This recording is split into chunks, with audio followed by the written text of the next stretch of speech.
Hello student.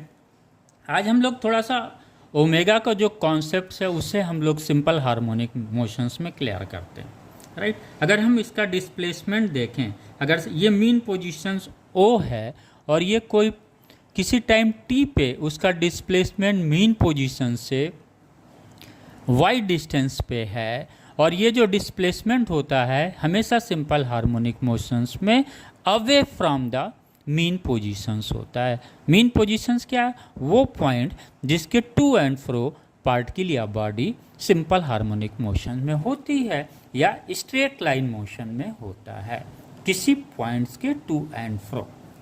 तो इस y की जो वैल्यू हम लिखते हैं y equal to a sine omega t. आइए अब इस ओमेगा को हम यहाँ पे सिंपल हार्मोनिक मोशन में, ये क्या हो गया, y क्या है, जो बॉडी सिंपल हार्मोनिक मोशंस में है वो y क्या है, डिस्प्लेसमेंट है। कहाँ से? फ्रॉम मीन पोजीशन से। और उस डिस्प्लेसमेंट का जो डायरेक्शंस होगा हमेशा away from the mean positions होगा। क्लियर? अब यहाँ पे एक आता है, ये ओमेगा है क्या? क्योंकि ये तो simple harmonic motion straight line motion है। बिल्कुल सही है। अगर वो स्ट्रेट लाइन मोशन है तो यहाँ पे एंगुलर वेलोसिटी का कोई मतलब नहीं होता। बिल्कुल सही है, कोई मतलब नहीं होता स्ट्रेट लाइन मोशन में। यानी जब हम ये सिंपल हार्मोनिक मोशंस में ये इक्वेशंस हम रीड करते हैं तो जो ये ओमेगा होता है, हमेशा बच्चों ध्यान रखिएगा, सिंपल हार्मोनिक मोशंस में ये ओमेगा स्टैंड करता है किसके लिए? एंगुलर फ्रीक्वेंसी के लिए, राइट। किसके लिए?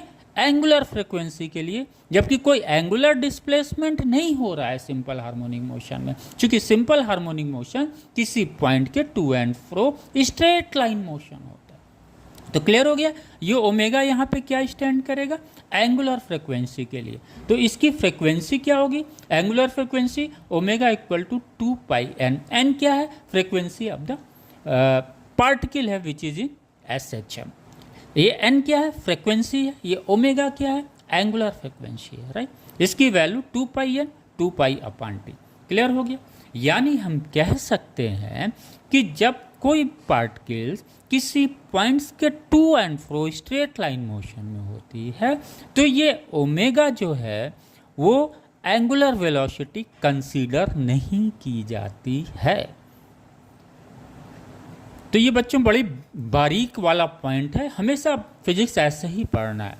ओके, तो omega stand for angular frequency. N क्या है? ये लीनियर फ्रीक्वेंसी है। Thank you.